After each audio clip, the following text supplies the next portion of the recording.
Hello, lovely booktubers. I'm Debs. This is my channel, Raina Read Stuff. Welcome or welcome back, whichever it might be. It's Friday. I am going to talk to you about Shorty September. I have read seven, eight, 7 or 8 books since last Friday when I last did a wrap up. So, a couple of them are great. A couple of them are just weird. But let's talk you through them.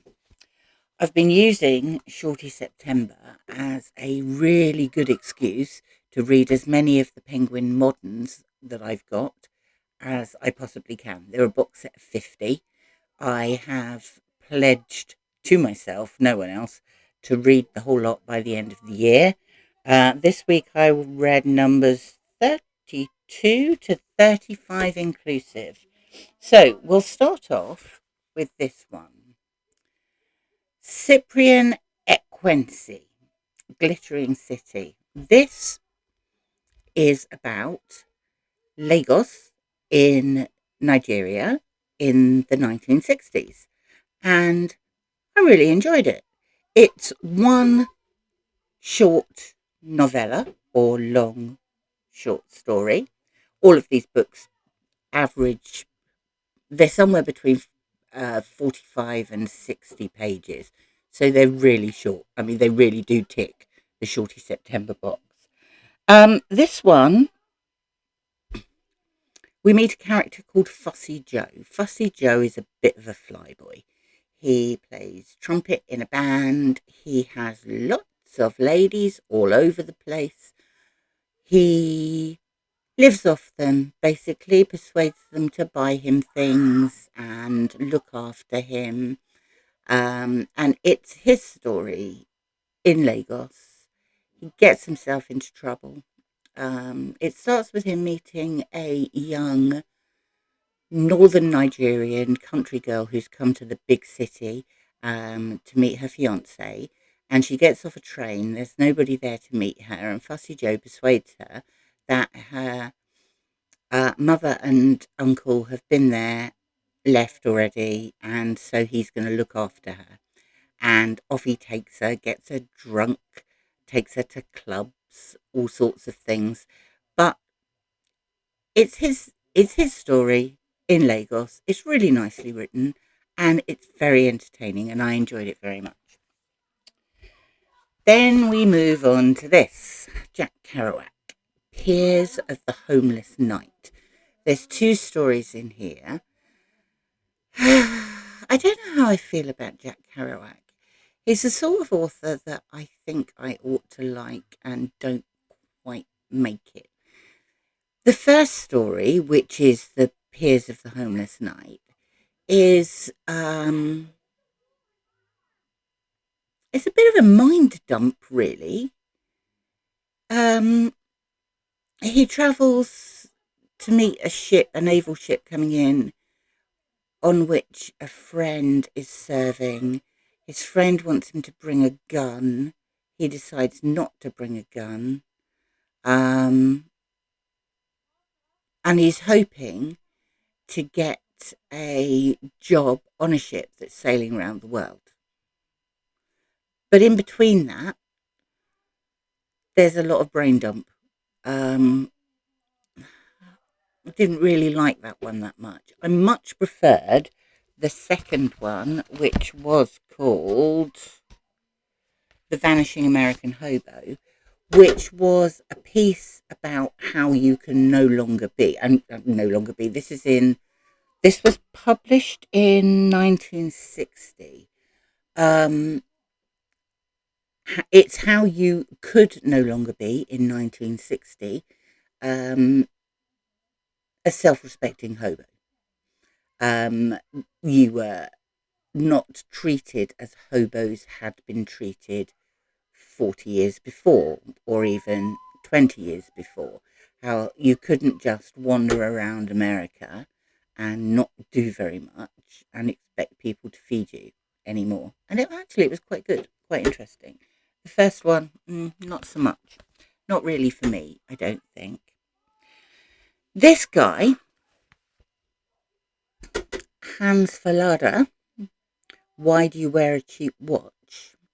This is a German author, and he was writing about it. This is pre-war Germany, and this guy was institutionalized many times. I'd never actually heard of him, but I'd certainly welcome reading some more of his stuff because I really enjoyed these. There were three short stories in here. The first one is the titular, Why Do You Wear a Cheap Watch? And that one was about a guy whose father was a watchmaker and dealt in very good quality watches, and yet he was wearing a cheap watch. Now you begin to understand why, midway through the first story, he's wearing a cheap watch, and actually it's quite amusing. Um, there was humour throughout these stories. I think the second one amused me the most. It was called War Monument Memorial, War Monument or Urinal, and it starts off with a policeman counting traffic in a town, and the author, the narrator of the story, is helping him to count traffic, and they come up with quite an incredible number. There's thousands of vehicles movements going through that town on that day, and yet none of them are stopping. So they come up with a plan, and our narrator is working for the local rag at the time, and he writes um, a piece saying what he'd done all day counting these cars. And he decides, and he publishes the fact that a petrol station would make them stop.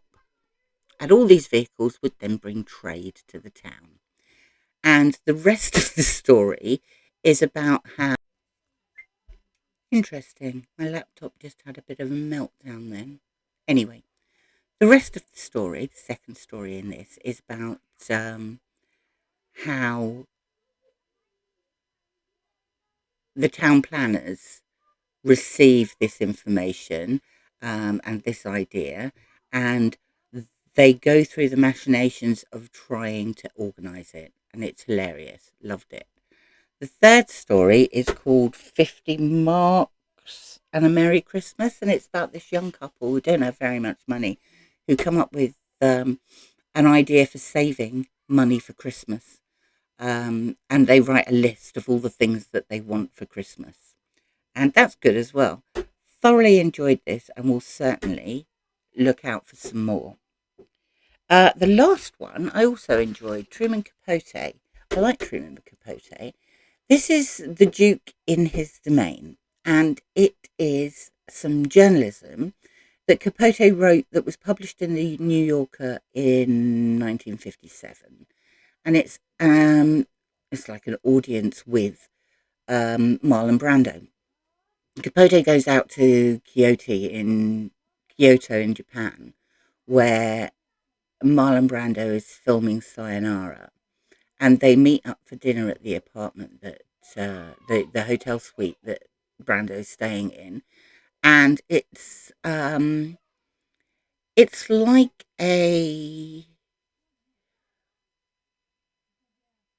it's a portrait, I suppose. It's a word portrait of Brando and his ideas and why he wants to do some things and not do others. It's beautifully written, and it was really interesting. I loved it. Now, I also read The Seagull by Chekhov. I've read Uncle Vanya, but I don't think I've read The Seagull before. That was quite fun. A cast of characters that are diverse. We have an aging actress who is very fond of herself, who has gone to stay at her brother's estate in the countryside for the summer. She's taken with her son, and he is a wannabe playwright, a wannabe author. And she's also taken her lover, who is a very well respected author and extremely famous. Now, everybody's in love with everybody else. And the story spans about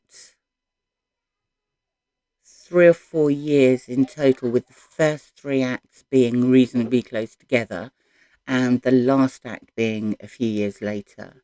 And all sorts of shenanigans happens. The son writes a play and tries to stage it. He is in love with the daughter of someone who lives around the other side of the lake, but she is in love with the well-respected author. Um, there's a school teacher wandering in and out. He's in love with the daughter of the people who run the estate managers. There's a doctor, and the estate manager's wife is in love with him, and it all gets very complicated, but it's good and it's accessible. I do find Chekhov quite accessible, which is a good reason to read it, I suppose. Now the other three books that I read, I don't know where I got them from. They were all ebooks, and I decided to try and have a bit of a clear out. And so I thought I'd read the short ones before I deleted them. Now, the first one was called Dancing by someone who only has one name, Kallysten. Maybe it's like Madonna or something like that. This was very, very short, and it was a story about a woman who went dancing with a vampire. There wasn't very much to it. It's not really for me, but I can delete it from my e-readers now because I've read it, and it wasn't brilliant. Um, the next one was even less brilliant. And I must have downloaded these for Garb August or something, because I've got no idea where I've got them. This was called Thank God for Turkeys, and it's by German Alcala. German Alcala. And there was a tiny bit of prose at the beginning about people traveling to America and the first people to land in America to set up the new settlements. It was about the settlers. And then there was some of the worst poetry I think I've ever read in my life. Um, Actually, that's probably quite harsh. Someone might like it, but I didn't. I didn't like it at all. And then there was another section which was something about pigs, and that was poetry about pigs. It was all very odd. All very odd. Again, deleted from my e-readers. The final one actually was quite nice, but again, I don't know why I had it. It was called Plum Loco by Linda Boltman, and it was about how a storm took out the plum tree that she used to sit in her house and look at in the mornings while she had a coffee, and it was her pride and joy. And it was about going out and buying a new plum tree. And it wasn't very long, and it was quite pleasant. Yeah, I think quite pleasant just about sums it up. So that's actually 8, isn't it? Those are the 8 that I've read so far this session for um, Shorty September. Shorty September, if you're not already taking part, is the brainchild of Bert and Sian at Past Storytime and Heather at Soggy Expat Book Nerd. I will put their details down below. It's a great fun event. I mean, basically, it involves reading short books. If you wish to, on their sites, you can click a link and go and load this lovely zine with some prompts in that are all about types of shorts they're named after, but they're fun. I filled those in. Have a check at the first Shorty September video I did. That's when I filled all those in. And maybe the second. Maybe I finished them off on the second. But this is my third. I'm now up to, I think, 24 short books I've read. So I'm clearing the TBR shelves of little tiny books. And who knows, by the end of September, I might actually have finished the box of Penguin Moderns. So I now have 15 to go. It's doable, I think. On the other hand, I might choose to read something completely different. Who knows? Who knows? The world is my oyster. On other books that I've read, I'll do a weekly roundup on Sunday. Sunday seems to be my time for the weekly roundup. So that's it for today. Have a lovely weekend, everybody. Please like and subscribe if you'd like to. That would be lovely. I would really appreciate it. Thank you to all the new subscribers I have. Won't be long before I'm over 100, and that will be wonderful. 3 figures. Wow. Whoever thought that? Anyway, you all have a brilliant weekend and keep reading, and I shall speak to you soon. Bye for now.